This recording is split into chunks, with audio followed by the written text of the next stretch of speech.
The runway stretched out beneath me like a scar on the earth. 2 miles of cracked asphalt cutting through what used to be farmland in central Tennessee. From the top of the control tower, I could see everything. The terminal building with its shattered concourse windows, the cluster of regional jets parked at frozen angles on the apron, and beyond the perimeter fence, the tree line where they gathered at dusk. Dozens of them, sometimes more, standing in the tall grass like scarecrows that had learned to breathe. My name is Ren Castillo, and I've lived in this tower for 61 days. Not because it's safe, because it's visible. Because from up here, nothing gets close without me knowing. The airport is Winfield County Regional, a 2-gate commuter hub that serviced puddle jumper flights to Nashville and Atlanta before the world buckled. It closed on day 3 of the outbreak when the FAA grounded all civilian aircraft, and it never reopened. The last flight that attempted departure is still out there. A Bombardier CRJ-200 that made it halfway down runway 27 before the pilot saw what was pouring through the terminal doors and veered left into the grass. The fuselage cracked on impact. I found the cockpit empty. The cabin was not. I didn't choose this place. It chose me. I was driving south on Route 64 with my younger brother Nico when the truck threw a rod bearing 60 miles from anywhere useful. We walked for 2 days, eating gas station crackers and sleeping in highway median ditches, before the airport's rotating beacon appeared on the horizon. It was still spinning, powered by a solar panel array on the terminal roof, cycling its white-green flash into the empty sky like a lighthouse for a sea that no longer existed. Nico spotted it first. "Look," he said, pointing. He was 19, lean and quiet, with our mother's dark eyes and our father's stubborn jaw. Before the outbreak, he'd been in his 2nd semester at UT Knoxville, studying environmental engineering. He could identify soil composition by texture and calculate watershed drainage in his head. He could not, it turned out, outrun what came through the perimeter fence on our 3rd night here. But I'm getting ahead of myself. We reached the airport on foot at mid-morning, approaching from the south through an access road lined with dead Bradford pear trees. The terminal was compromised immediately. The automatic sliding doors had been forced open, and the interior was a ruin of overturned kiosks, scattered luggage, and the particular smell that announced infected presence. We didn't enter. Instead, Nico pointed to the control tower, which rose from the west end of the terminal complex like a concrete lighthouse. A narrow shaft topped by a glass-walled cab with 360-degree visibility. The tower's base door was steel-reinforced and locked. I broke the adjacent window. Ground level, small, a restroom vent. And we squeezed through into a maintenance corridor that led to the central stairwell. 14 flights, each landing clear. At the top, the cab opened around us like a crown. Windows on every side, radar consoles dead but intact, swivel chairs still positioned at their stations, and a view that made me understand why air traffic controllers developed God complexes. You could see for miles. The runways, the taxiways, the perimeter, the surrounding countryside, everything laid out in miniature, controllable, comprehensible. For 2 people who had spent weeks at ground level, where every corner was a potential death sentence and every shadow carried the possibility of teeth, the elevation was intoxicating. Height meant warning. Warning meant time. Time meant survival. Nico pressed his face to the glass and looked north. "I can see them," he said softly. 3 infected figures moved along the taxiway in the middle distance, their gait unmistakable. That lurching, hip-dislocated shuffle, faster than people assumed, slower than you needed it to be. They weren't approaching, they were drifting, pulled by some stimulus we couldn't identify, tracing a path only their broken neurology could map. "They can't climb," I said, though I wasn't certain. "They don't need to," Nico replied. "They just need to wait." He was right about that. He was right about most things. We fortified the tower over the first week. The stairwell was our primary vulnerability. A straight vertical shaft with no doors between floors, just open landings. I sealed the ground floor entrance using a maintenance cart wedged horizontally across the frame, reinforced with cable ties and a fire extinguisher bracket bent into a crude brace. It wouldn't hold against determined force, but it would create noise. Noise was the alarm system. Nico focused on resources. The airport's infrastructure, though dead, was a goldmine of materials. He raided the maintenance hangars during daylight hours, moving fast and quiet across the apron with a duffel bag and a pry bar. He brought back bottled water from the vending machines. 42 bottles in 2 trips. Non-perishable food from the employee break rooms. Crackers, peanut butter cups, protein bars, a case of canned soup with no can opener, which we eventually punctured with a screwdriver and a piece of rebar. Blankets from the first-class lounge in the terminal, retrieved during a harrowing 10-minute incursion that left him shaking for an hour afterward. There were 6 inside the terminal, he told me, sitting on the cab floor with his back against the radar console. Standing in the baggage claim area, not moving, just standing there, facing the carousel like they were waiting for luggage. Residual behavior, I said. I'd heard the term on a broadcast during the first week. Some epidemiologist on an emergency frequency explaining that the infected retained fragments of habitual motor patterns. They returned to familiar locations, repeated mundane actions, stood in lines, opened and closed doors. It made them unpredictable in a way that pure aggression wouldn't have. You couldn't model their behavior because it wasn't purely predatory. It was contaminated with memory. The first 2 weeks were almost peaceful. We established routines. Morning survey from the cab. Counting infected in visible range, tracking their positions, noting movement patterns. Midday resource runs to the hangars and outlying buildings. Afternoon maintenance. Checking the stairwell barricade, inventorying supplies, repairing whatever needed repairing.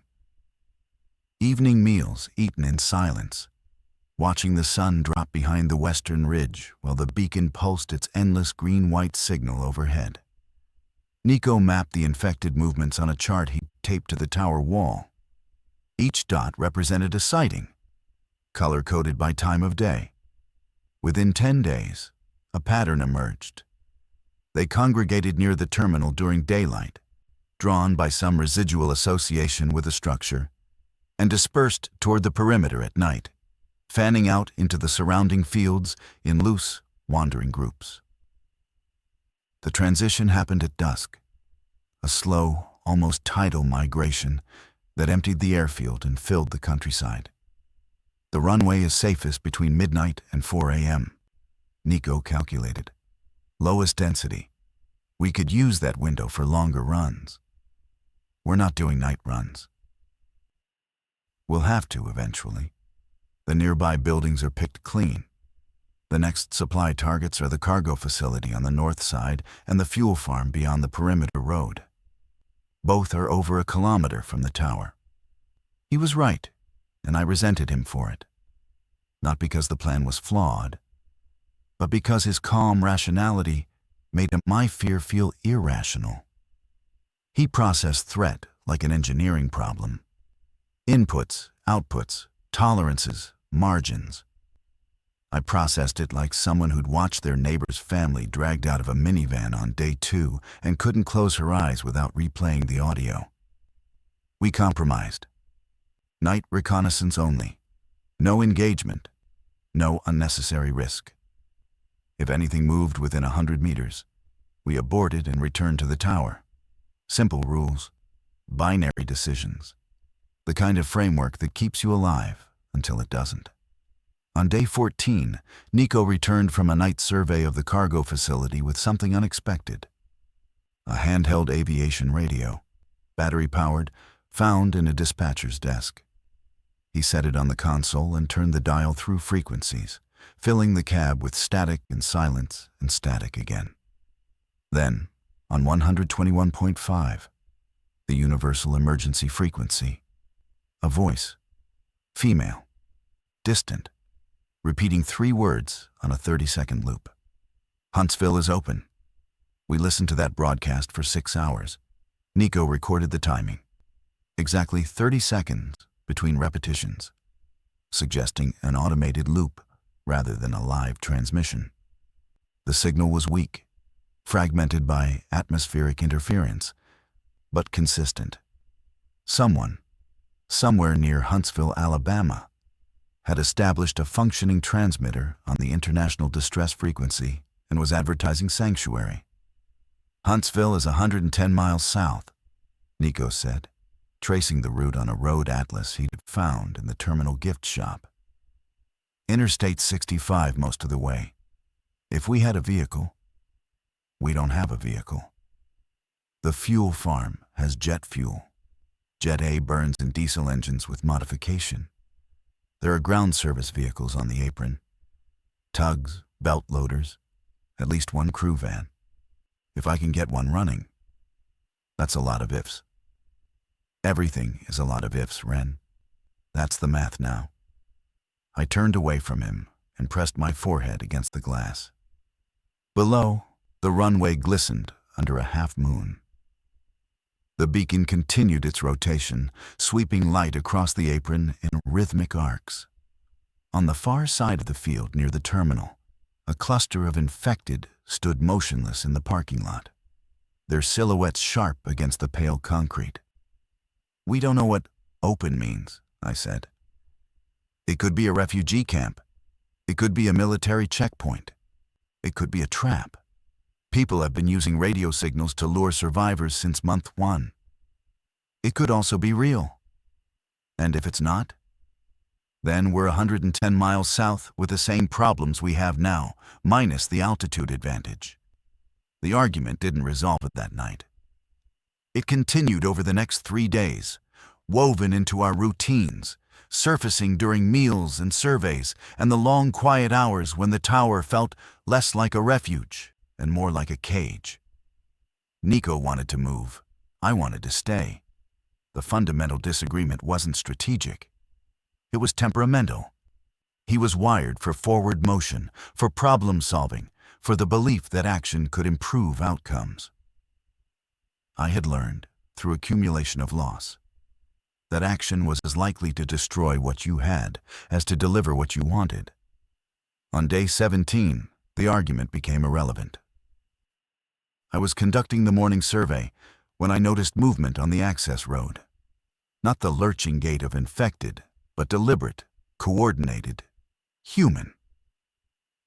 2 figures, moving fast, heading directly for the airport from the south. They carried packs. One had a rifle slung across their back. Nico. I handed him the binoculars. He watched for 10 seconds. They're being followed. Behind the 2 runners, maybe 300 meters back, a group of infected had organized into pursuit. Not a cluster, a chase formation. 8 or 9, moving with that terrible, purposeful speed they achieved when they'd locked onto living prey. The runners were faster, but not by enough. They're heading for the terminal, Nico said. The terminal is compromised. They don't know that. I watched the distance close. The runners reaching the perimeter fence, finding the gap we'd cut on our first day, slipping through. Behind them, the infected hit the fence and began pressing against it, the chain link bowing under collective weight. The runners crossed the apron, veered away from the terminal when they saw the broken doors, and then one of them looked up, directly in the tower, at me, standing in the glass cab, 14 stories above. The figure waved, a single, desperate, unmistakable gesture. Nico was already moving toward the stairs. I grabbed his arm. We don't know them. They're alive. So are we, for now. He pulled free, I'm opening the ground floor. You can help me, or you can watch. He took the stairs 3 at a time. I stood in the cab and watched the 2 figures sprint across the taxiway toward the tower base, the infected now through the fence and spilling onto the airfield behind them. From above, it looked like a diagram of inevitability. The geometry of pursuit, the narrowing angles, the closing distance. I heard the maintenance cart scrape against concrete as Nico dismantled our barricade. Then I followed him down. Their names were Jolene Byers and August Yoon. Jolene was 32, compact and sharp-featured, with cropped auburn hair and the calloused hands of someone who'd done manual labor long before the outbreak, gave everyone that distinction. August was 26, tall, quiet, Korean-American. With a bolt-action hunting rifle he carried it like an extension of his skeleton, and a wound on his left forearm wrapped in a strip of cotton that immediately seized my attention.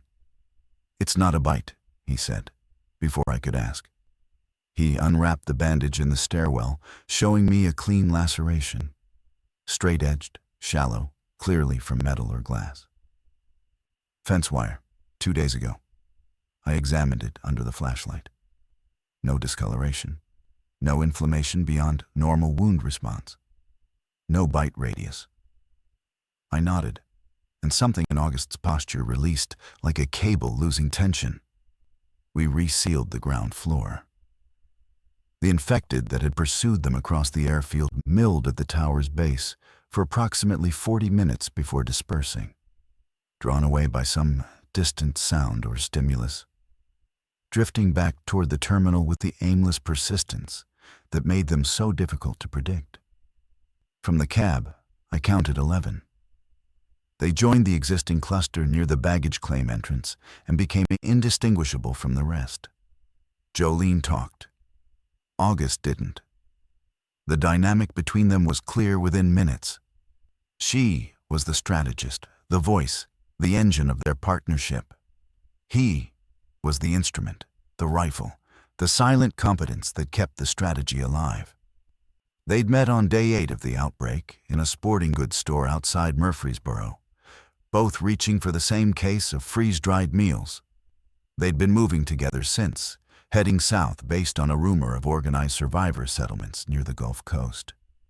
"We picked up the Huntsville signal 4 days ago," Jolene said, seated cross-legged on the cab floor, eating peanut butter from a jar with her fingers. "Same loop. Huntsville is open."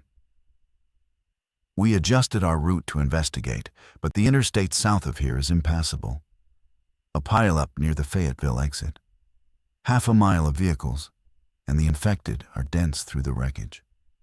We diverted east and hit your airport. It's not my airport.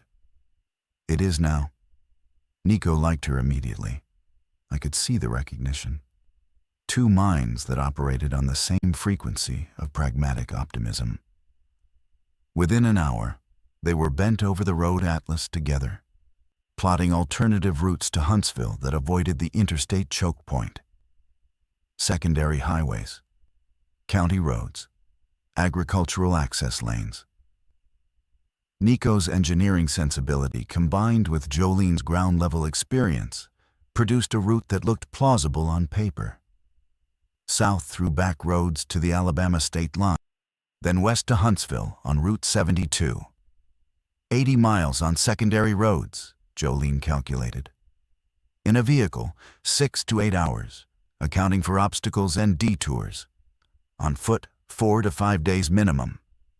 "We might have a vehicle option," Nico said, and explained his plan for the crew van and the jet fuel. I listened to this from the far side of the cab, standing at the window that faced north, watching the tree line. I didn't participate. I wasn't ready to participate. 2 strangers had entered my space, disrupted my protocols, and were now collaborating with my brother on a plan to abandon the only defensible position we'd found in 2 months. August appeared beside me.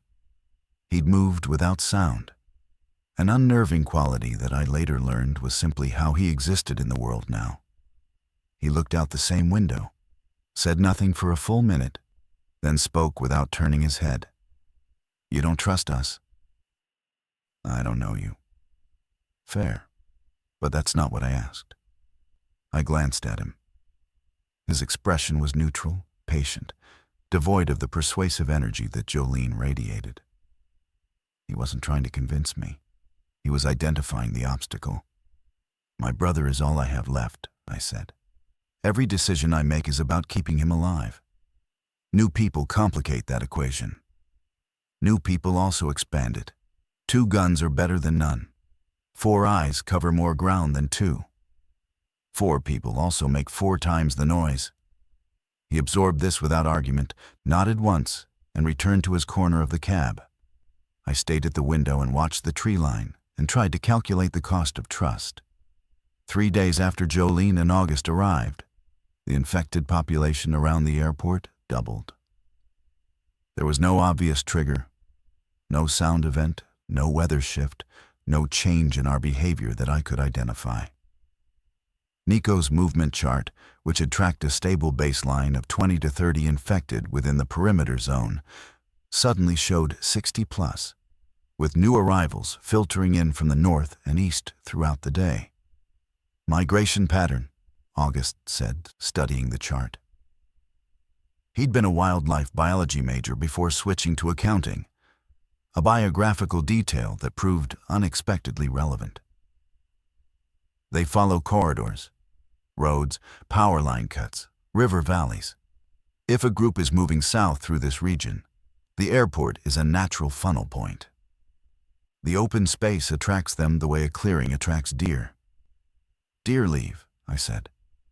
"So will they, eventually, unless something holds them." The beacon. The realization hit me with a sick, clarifying force. The rotating light on the tower roof. The solar-powered aviation beacon that had guided Nico and me to this airport in the first place was a perpetual visual stimulus cycling against the night sky, visible for miles. We'd been advertising our position since the day we arrived. Nico reached the same conclusion simultaneously. "We need to kill the beacon." "The solar panel array is on the terminal roof," I said. "The terminal is surrounded." "I can reach it from the maintenance tunnel," August offered. "There's an underground service passage connecting the tower basement to the terminal's mechanical room. I found the access hatch on the second day. It's sealed, but not locked." "You've been exploring the basement without telling us." His expression didn't change. "I explore every structure I occupy. It's how I've stayed alive." The tunnel was real. August led Nico and me down through the tower's lower levels to a steel hatch in the basement floor, beneath a stack of old flight manuals. The passage was narrow.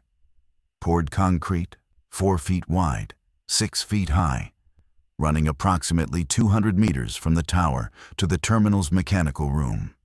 Emergency lighting, battery-powered, provided a dim amber glow that extended roughly 50 meters before giving way to darkness. "I went halfway," August said. "Clean, dry, no sign of breach." "Halfway isn't the whole way," I said. "Which is why I came back for support." The 4 of us debated the operation. Jolene advocated immediate action. Kill the beacon, reduce the infected concentration, buy time for the vehicle plan. Nico agreed. August was willing. I was the dissent. The tunnel is an unknown. If it's compromised at the terminal end, we're in a 4-foot-wide concrete pipe with no room to maneuver and nowhere to retreat. "We go slow," Jolene said. "Flashlights, August on point with the rifle. We clear it section by section. A rifle in a concrete tunnel will deafen everyone within 100 feet. The sound alone could draw every infected on the surface directly to the terminal, which is where the tunnel exits. Then we don't use the rifle. Blades only. Quiet clearance." I looked at Nico. He was already packing a flashlight into his jacket pocket, his decision made before the discussion began. The pattern was familiar. My brother processing risk as a math problem, assigning probabilities. accepting margins that made my stomach drop. He wasn't reckless. He was calibrated differently. His fear threshold sat in a place mine didn't. And the gap between our tolerances had been the defining tension of our entire survival. "Fine," I said, "but I lead. And if I call abort, we abort. No negotiation." Jolene raised her hands in concession. August nodded. Nico met my eyes and gave me the small, serious look that meant he understood this wasn't just tactical. It was personal. I was agreeing to a risk because refusing it meant watching him take it without me. We entered the tunnel at midnight, when the surface infected had dispersed into their nocturnal drift pattern. The hatch closed behind us with a resonance that traveled through the concrete like a heartbeat. The amber emergency lights stretched ahead, then stopped. Beyond them, perfect darkness. I went first. Flashlight in my left hand, a hatchet from the maintenance hangar in my right. The beam cut a narrow cone through the passage, illuminating concrete walls sweating with condensation, and a floor covered in a thin film of standing water that soaked through my boots within the first 20 steps. Behind me, August moved with his rifle slung and a hunting knife drawn. Then Jolene with a second flashlight. Nico at the rear, watching our backs with a length of rebar. The tunnel smelled of stagnant water and calcium buildup. Mineral, inorganic, clean. No decay, no sweetness. That was the only reassurance available, and I held onto it the way a climber holds a fraying rope. At the 50-meter mark, the emergency lights ended. The darkness ahead was absolute. Not the absence of light, but a tactile presence, something with density and weight pressing against the edge of my flashlight beam. The water on the floor deepened to ankle height. Each step produced a small splash that echoed off the walls and returned multiplied, making it impossible to distinguish between our own sounds and anything that might be ahead. I stopped, raised a fist. Everyone halted. I listened for 30 seconds. Dripping water, our breathing. The faint, distant hum of something mechanical. The terminal's ventilation system still drawing residual power from the solar array. Nothing organic, nothing moving. We continued. At 100 meters, the tunnel curved slightly to the right, following what I assumed was the subsurface routing of the taxiway above. The curve meant I couldn't see more than 15 meters ahead, each step revealing new wall as the angle shifted. My shoulders ached from tension. The hatchet had gained 10 pounds through pure adrenaline. "Door," I whispered. The beam found a steel fire door set into the left wall. A branch passage, probably leading to a subsurface equipment vault. The door was closed. I tested the handle, locked. We moved past. At 150 meters, August touched my shoulder. I stopped. He pointed down. In the standing water, illuminated by the flashlight's peripheral wash, a shoe. A woman's flat, beige, half submerged. No foot inside it. Just the shoe, resting on the tunnel floor as if its owner had stepped out of it mid-stride and kept walking. Jolene's flashlight swept the walls. No marks, no stains, no indication of violence. Just the shoe, orphaned and unexplainable, which was somehow worse than any evidence of struggle would have been. "Keep moving," I said. At 180 meters, the tunnel widened into a junction. The main passage continued straight toward what had to be the terminal mechanical room. A secondary branch angled right, marked with a faded sign. Baggage handling. Level B. From the secondary branch came a sound. Not movement, not breathing. A tapping. Irregular, arrhythmic, like a finger striking a pipe at random intervals. Tap. Silence. Tap, tap.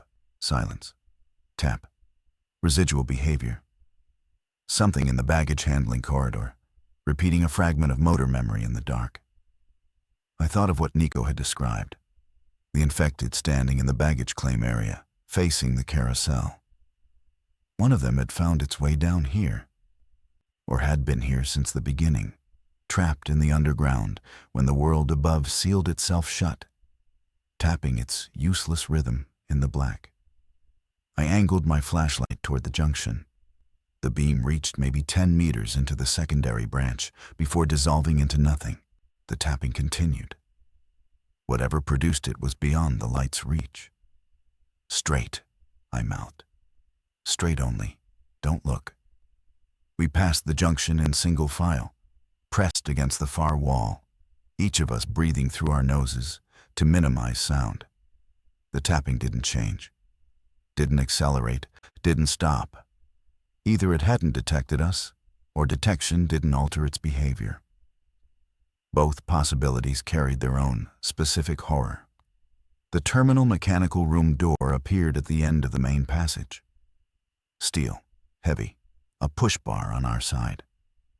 I wrapped my hand around the bar and looked back at the three faces behind me, each one painted in flashlight glow, each one asking the same question without speaking it. I pushed the bar. The door opened. The smell hit us first. It wasn't the infected smell, not the sweet rot I'd cataloged in my sensory memory like a survival reflex. This was older, drier, the desiccated remains of something that had finished dying a long time ago. The mechanical room was large, 20 by 30 meters, filled with industrial HVAC units, electrical panels, and conduit runs. Emergency lighting from the solar array cast everything in a low amber wash. On the far side, a metal staircase led upward to the terminal's ground floor. At the base of the staircase, arranged in a rough semicircle, were 5 bodies. Not infected, human, dead the old-fashioned way. They'd been there for weeks, long enough for the process to advance past anything that required a strong stomach to view. Though the cool underground temperature had slowed decomposition significantly.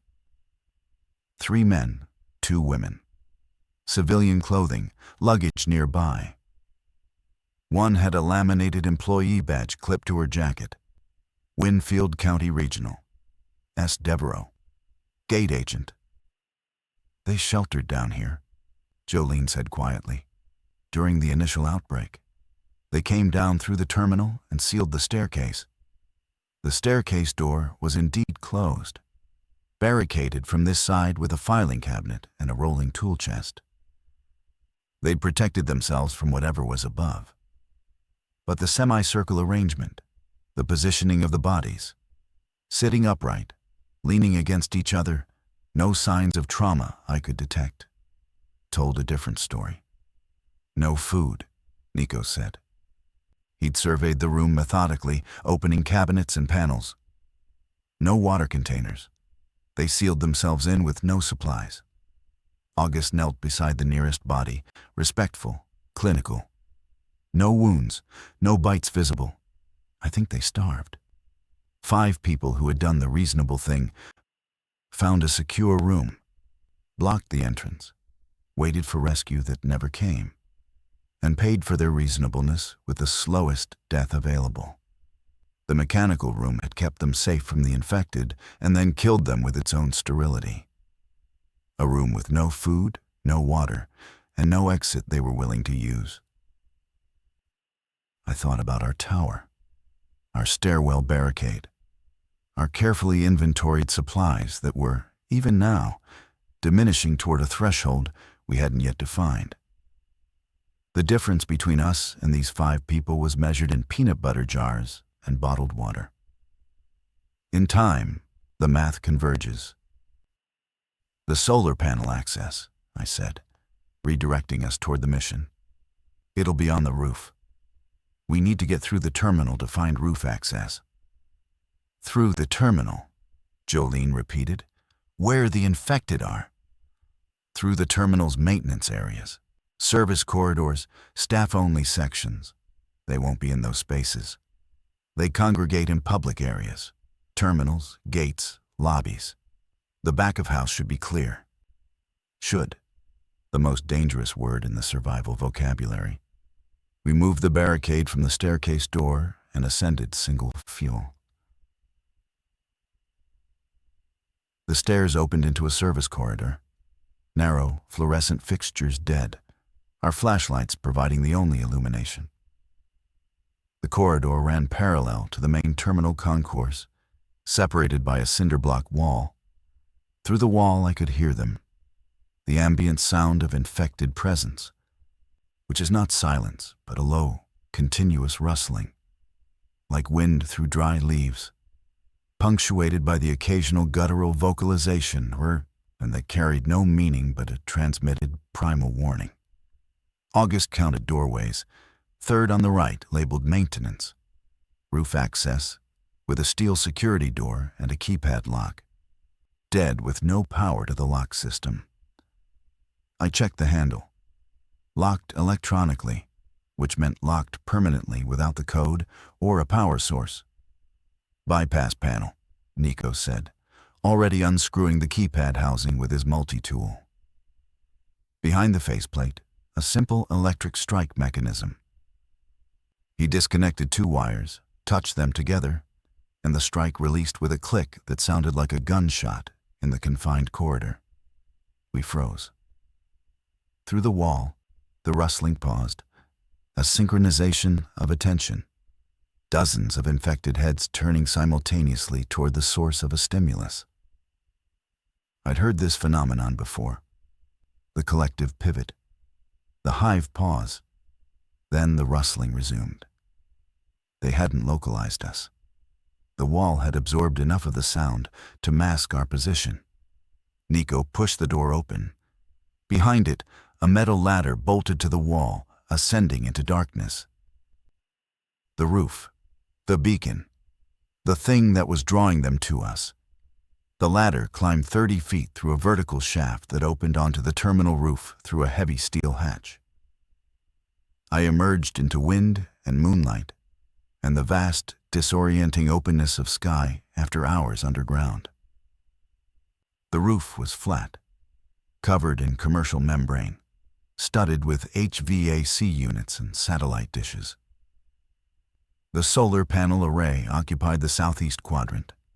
16 panels angled toward the southern sky, wired into a junction box that fed the beacon's rotation motor, mounted on a steel pole at the roof's highest point. From up here, the scale of the infected presence became visceral.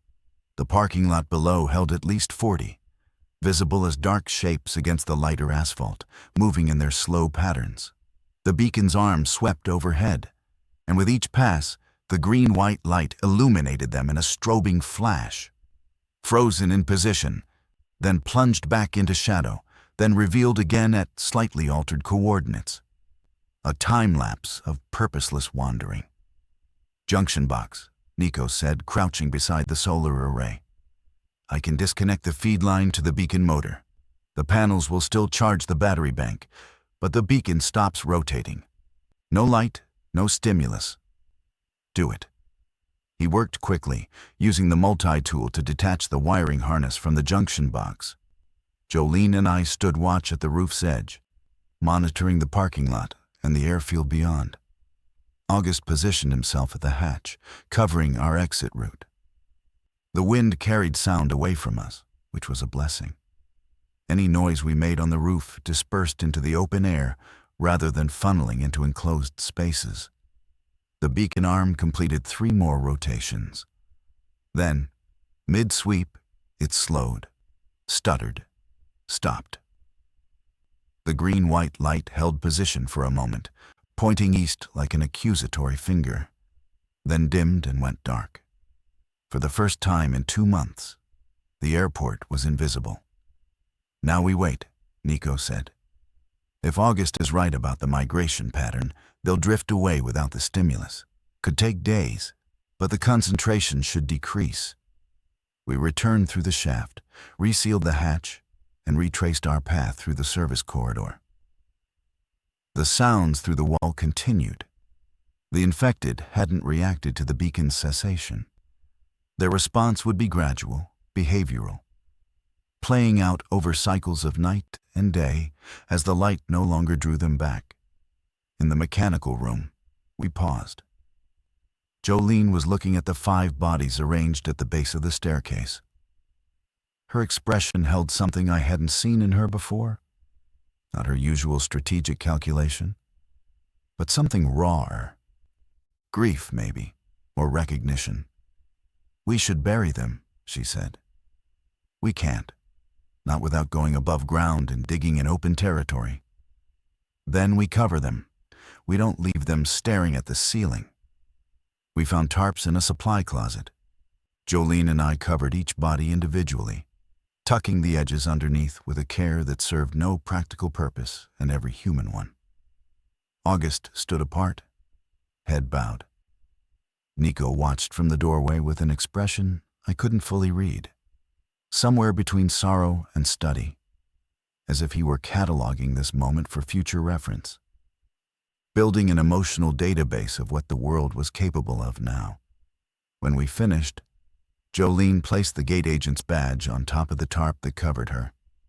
S. Devereaux. A name, a small defiance against anonymity. "Thank you," Jolene said. Not to us, to them. We returned through the tunnel, past the junction where the tapping sound continued its irregular percussion, past the single orphaned shoe, through the amber-lit passage, and up into the tower. The cab felt different without the beacon's sweep. Stiller, darker, more like a hiding place than a watchtower. I stood at the south-facing window and looked toward Alabama, toward the invisible line where Tennessee ended and the Huntsville signal originated. And I thought about 5 people who had chosen the wrong room and the right instinct and died of the gap between the two. We couldn't stay here. Jolene and Nico and even August had been right all along. Shelter without trajectory was just a more comfortable version of the mechanical room, a place to sit and wait for the math to finish its work.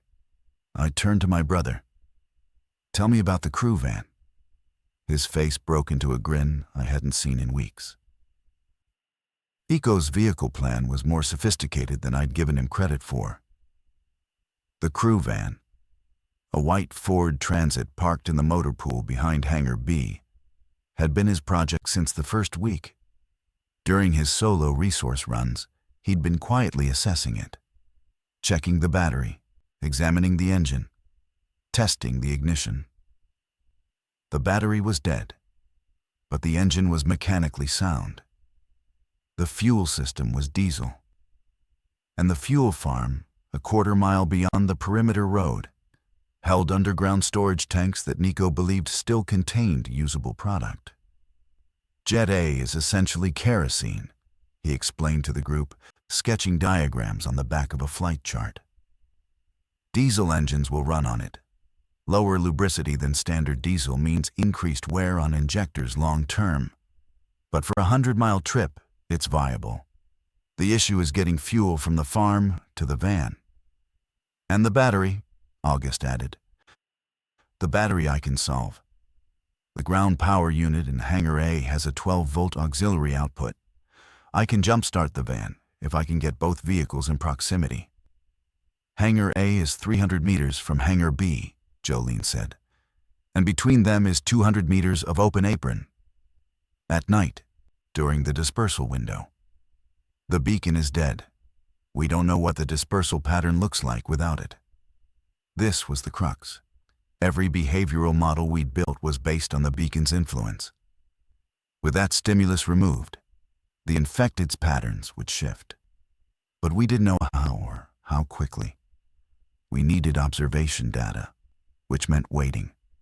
I gave it 4 days. 4 nights of intensive tracking from the cab, logging infected positions at 30-minute intervals, building a new behavioral map without the beacon variable. The results were encouraging. The overall population within the perimeter was declining, from 60+ to roughly 35, confirming August's migration theory. Without the beacon, Fewer infected arrived to replace those that drifted away. The nighttime dispersal still occurred, but the timing shifted later, peaking between 1 o'clock and 0500. On day 25, we executed Phase 1. Fuel acquisition.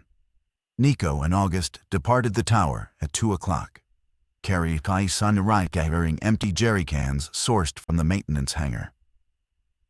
They crossed the dark airfield on foot, navigating by moonlight and memory, reaching the fuel farm in 22 minutes. I tracked them from the cab using the binoculars, losing sight when they dropped below the perimeter road's grade, picking them up again when they emerged near the storage tanks. The hand pump on the primary tank still functioned. It took 40 minutes to fill 4 5-gallon cans. They made the return trip in stages, ferrying 2 cans at a time, caching the first pair behind Hangar B before returning for the second. By 4:15, 20 gallons of Jet A sat in the motor pool next to the crew van. No contact, no incidents. Nico's face, when he climbed back into the cab, was flushed with a particular exhilaration that I recognized as the inverse of my own constant dread. For him, the successful mission was evidence that calculated risk produced results. For me, it was evidence that we'd been lucky once and might not be again. Phase 2, the battery jump, was more dangerous.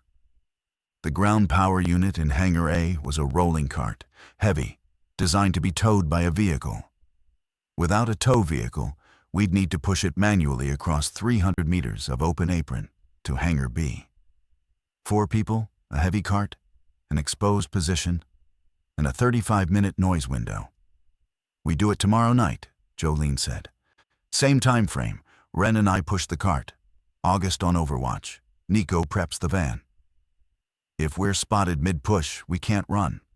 Not while moving that cart. Then we abandon the cart and run. And lose the battery solution. And keep our lives. Acceptable trade." I looked at each of them. Jolene, vibrating with purpose. August, calm as stone. Nico, already mentally engineering the next problem. 3 people I hadn't chosen, wouldn't have chosen, who had attached their survival to mine through circumstance and proximity and the specific alchemy of shared danger. "Tomorrow night," I agreed. But we rehearsed the route first. Every step, every obstacle, every contingency. Nobody argued. We'd learned by then to trust each other's particular expertise. Mine was worry. And worry, it turned out, kept people alive. We rehearsed the route twice during daylight, memorizing the apron's surface. Every crack, every drain grate, every piece of debris that could catch a wheel or trip a foot. Jolene and I tested the ground power cart's rolling resistance in Hangar A, finding it stiff but manageable on flat ground. The wheels needed lubrication, which August provided using hydraulic fluid from a maintenance reservoir. After treatment, the cart rolled smoothly enough that 2 people could keep it moving at a walking pace. At 2:30 on day 26, we opened the tower's ground-level access and moved out. The night was overcast, which cut the moonlight to near zero but also reduced our visual signature. August took position on the tower's exterior fire escape, a rusted metal staircase on the building's south face that provided an elevated vantage point over the apron. He carried the rifle and a red lens flashlight for signaling. 1 flash, hold. 2 flashes, abort. Nico split off toward Hangar B to prep the van. Jolene and I entered Hangar A through its pedestrian access door, located the cart, and began pushing. The cart weighed approximately 400 pounds. On the treated wheels, it rolled with a low rumble that seemed deafening in the silence, but likely carried no more than 30 or 40 meters. We established a rhythm. Push for 20 meters, stop, listen, scan, push again. The hangar door opened onto the main apron, and we emerged into the open. 300 meters. 15 stages of 20 meters each. 12 minutes if we maintained pace. The overcast sky pressed down like a ceiling, featureless and dark. The wind had died, leaving the air still and dense. Our footsteps and the cart's rumble were the only sounds. No tapping, no shuffling, no guttural exhale from the perimeter. Just us and the machine and the distance.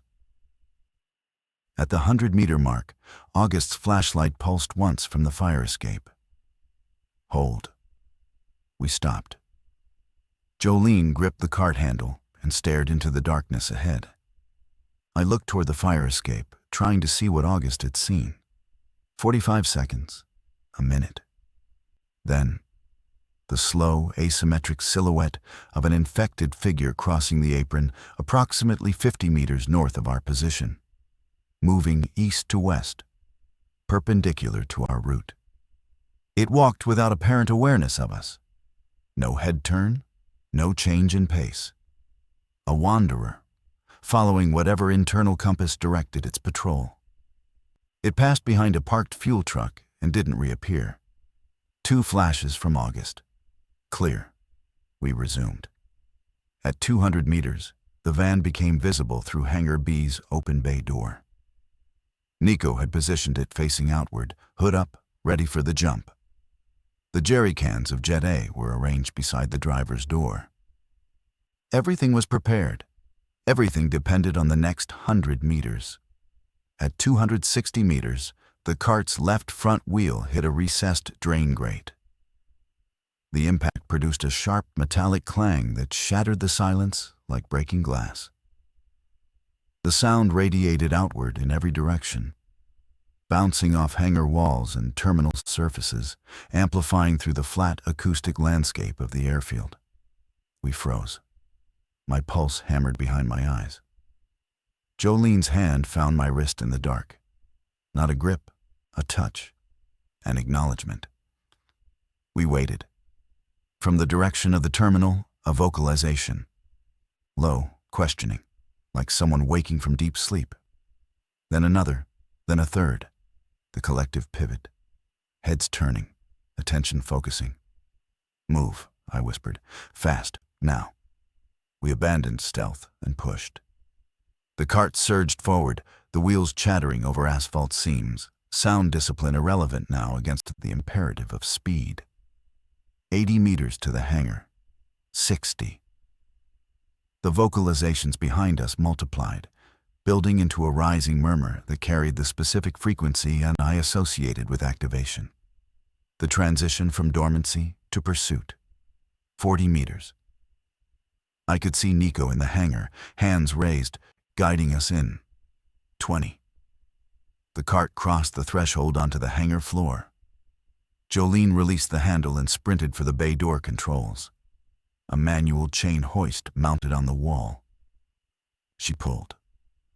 The heavy metal door began its descent. Through the narrowing gap, I saw them coming. Dark shapes, moving fast, emerging from between parked aircraft. The door hit the concrete floor with a boom that finalized everything. We were sealed in. The van was next to us. And outside, they knew we were here. Nico connected the ground power unit to the van's battery terminals, with all the focused urgency of a surgeon working against anesthesia time. Jolene braced the hangar's pedestrian door with a rolling tool chest. August descended from the fire escape and entered through Hangar A, reaching us via the internal maintenance corridor that connected the 2 hangars, a route we'd mapped during rehearsal. 14 at the terminal. Moving this direction. They'll reach the hangar in 3 to 4 minutes, he reported, not winded, his voice carrying the informational flatness of someone delivering weather data. I need 2 minutes, Nico said, his hands working the cable clamps. The GPU has to cycle before it outputs. I can't rush the capacitor charge. 2 minutes. 14 infected approaching, drawn by the noise, with a hangar bay door and a single pedestrian door between them and us. The bay door was heavy steel, industrial grade, designed for aircraft maintenance equipment. it would hold against bodies. The pedestrian door was lighter, commercial, reinforced by a tool chest that would buy us time, but not safety. "They'll surround the building," I said. "Hit every entry point. We need to be moving before they find a weakness." "Fuel," Nico said without looking up. He gestured toward the jerry cans. 20 gallons into the tank, now." Jolene and I grabbed cans and began pouring. The Jet A had a sharper, more volatile smell than standard diesel. Kerosene sweet, almost chemical. It splashed into the van's tank in a steady stream that seemed impossibly loud. 4 cans, 5 gallons each. The tank wouldn't be full, but it would be enough. Outside, the first impacts hit the bay door. Not coordinated. Individual collisions, one body at a time, testing the surface. The door shuddered but held. Each impact was followed by a vocalization, and each vocalization drew more of them closer. A feedback loop of sound and response that would continue escalating until the source was reached or abandoned. The GPU beeped. Nico turned the van's ignition. The starter cranked. Slow, reluctant, the battery pulling its first charge in months. Crank, crank. The engine caught, sputtered, died. He turned the key again. Crank, crank, catch, sputter. This time it held. Rough, uneven. The Jet A combustion profile different from the diesel the engine expected, but running. "In," he said. "Everyone in, now." August took the passenger seat, rifle across his lap. Jolene and I climbed into the back, which was bare metal. Cargo configuration, no seats. I braced myself against the wheel well.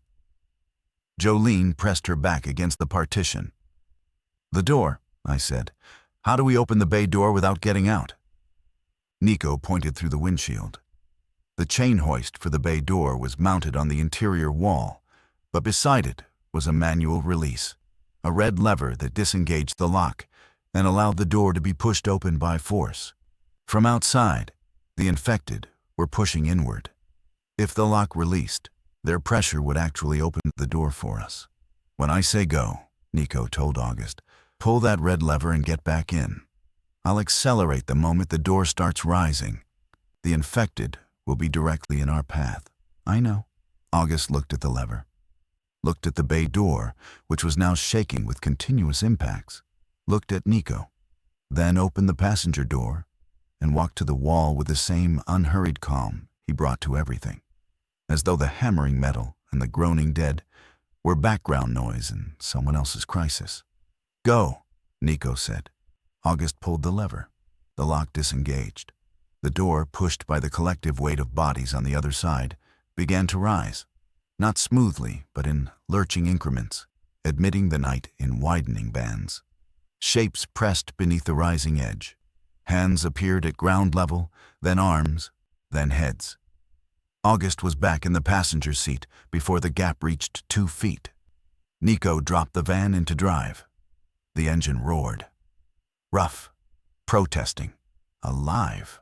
The van lunged forward, and the door was still rising when we hit it, the roof rack catching the lower edge and slamming it upward on its tracks with a metallic scream. Then we were through. Into the night, into the open, onto the runway, and behind us, the infected poured out of the gap like water breaching a dam. Nico drove like the vehicle was an extension of his nervous system, swerving around the abandoned bombardier on runway 27, threading between the parked regional jets on the apron, accelerating through the perimeter gate, which had been left open since the airport's evacuation and now served as our exit corridor. The van's headlights cut white tunnels through the darkness, illuminating the access road, the dead Bradford pear trees, the Route 64 junction. Behind us, the infected spilled through the gate in a loose stream, but their pursuit speed on open ground was no match for a vehicle. Within 60 seconds, they were gone from the mirrors. Within 3 minutes, the airport was a dark shape on the northern horizon, growing smaller fading, becoming memory. I sat on the metal floor of the cargo bay and felt the vibration of the road beneath me and tried to process the fact that I was moving, truly moving, not walking, not sneaking, but covering distance with mechanical speed. For the first time in months. The sensation was disorienting. The world outside the windows scrolled past at 50 miles an hour, and my body, conditioned to survival's walking pace, couldn't reconcile the rate of change. Jolene navigated from the atlas, calling directions from the back. South on 64, left on County Road 12, southwest through agricultural land, past darkened farmhouses and fallow fields and the occasional overturned vehicle that Nico swerved around without slowing. The headlights revealed snapshots of the roadside world. A tractor on its side in a ditch, a church with its steeple collapsed, a hand-painted sign nailed to a fence post reading, "Alive Inside," in red letters that had faded to pink. We didn't stop for the sign. We couldn't stop for every sign. That was the lesson I'd learned at a cost I still carried. Every detour was a gamble, every delay a compounding risk, and the living couldn't save the living if they never reached their own destination. At dawn, we crossed into Alabama. The state line was unmarked except for a green highway sign pocked with bullet holes. The terrain flattened into wide, open farmland. Cotton fields left unharvested, the bolls split and weathered to gray, stretching to the horizon on both sides of the road. Visibility improved dramatically. Nothing could approach across those fields without being seen for half a mile. Nico pulled over at a gas station on the outskirts of a town called Ardmore. The building was gutted. Shelves bare, windows smashed. But the parking lot was empty, and the sight lines were excellent. We shut off the engine to conserve fuel and sat in the rising warmth of early morning. 60 miles to Huntsville, Jolene said. Fuel check, Nico said. He tapped the gauge. Below quarter. The Jet A had burned faster than standard diesel, just as he'd predicted. 60 miles was possible. Barely. I climbed out of the van and stood in the parking lot, stretching muscles that had cramped during the 5-hour ride. The air smelled different here. Drier, warmer, the southern latitude asserting itself even in late winter. No sweetness, no decay, just dust and dormant vegetation and the faint mineral scent of red clay. August joined me. He scanned the horizon in a slow circle, his habitual threat assessment that he performed automatically whenever he entered a new environment. Finding nothing, he relaxed marginally. "Do you believe the signal?" I asked him. Honestly. He considered the question with a deliberation he gave everything. "I believe someone is transmitting. Whether what they're transmitting is accurate, that's a different question. That's not an answer. It's the only honest one. We're driving toward a voice on a radio. We don't know who's speaking, why they're speaking, or what we'll find when we arrive. But we're driving, which means we've decided that uncertainty is better than certainty, because our certainty, back at the tower, had an expiration date." He was right. The tower had been a fixed point, and fixed points in a collapsing world eventually collapse with it. Movement was risk, but stasis was guaranteed failure on a longer timeline. I got back in the van. Nico turned the key. The engine caught on the first try this time. 60 miles to a voice. 60 miles to find out if hope was a frequency or just static. We entered Huntsville from the northeast on Route 72, passing through suburbs that told the Outbreak story in architectural layers. The outermost ring was abandoned, but intact. Houses locked, lawns overgrown, cars in driveways with doors closed. The next ring inward showed the escalation. Broken windows, burned structures, vehicles crashed into front yards mid-flight. And closest to the city center, the full devastation. barricades made from overturned buses, buildings gutted by fire, streets choked with debris that Nico navigated with increasingly narrow margins. The infected presence was variable. Some blocks were empty. Others held clusters of 10 or 20, standing among the wreckage with the vacant persistence that characterized their default state. We drove through them at speed when avoidance wasn't possible. The van's bumper striking bodies that caromed off the fender with impacts I felt through the floor. Jolene kept her eyes on the Atlas.